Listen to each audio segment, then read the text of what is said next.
We think that it's important to keep this legacy alive for generations to come. It's pretty standard for those older buildings to get makeovers or facelifts, especially after nearly 200 years. That's why a Methodist church in Belton is seeking some federal funding for upgrades. Tonight, 25 News reporter PAIGE ELLENBERGER is here with more. I'm standing in the oldest African-American Methodist church in the state of Texas, and it needs a bit of a pick-me-up. But with over $300,000 in federal grant money, upgrades to the church, members say, would create a more appealing hub for the community. We have some cracks that are happening, and that is because of foundation problems. On the brink of the Nolan Creek in Belton, you'll find Pastor Rosalia Johnson preaching at the Mount Zion United Methodist Church, a building that has seen over a century of changes.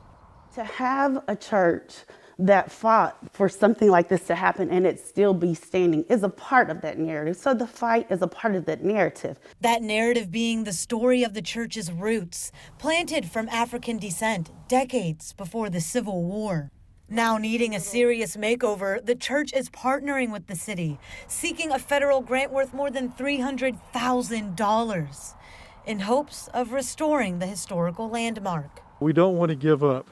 We want to do everything we can to assist the congregation and the leadership of the church to do what's needed to keep this building in safe meeting order. So these are some of the pictures. The effort of completing the grant process is quite familiar for those involved, as Mount Zion applied for the same grant 2 years ago. We feel like it's such a critical project for the folks here and for the entire community that we wanted to give it another try.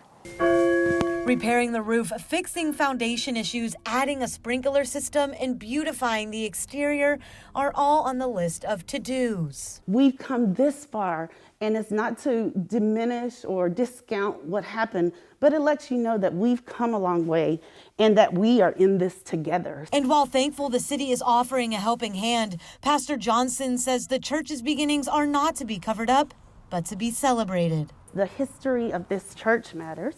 That the history of what this church has done in this community matters. That narrative is going to be built in when we get this grant. I'm not even saying if, I'm saying when we get it. Pastor Johnson hopes to receive the grant this time around, but says donations from the community are helpful in the meantime. Reporting in Belton, PAIGE ELLENBERGER, 25 News.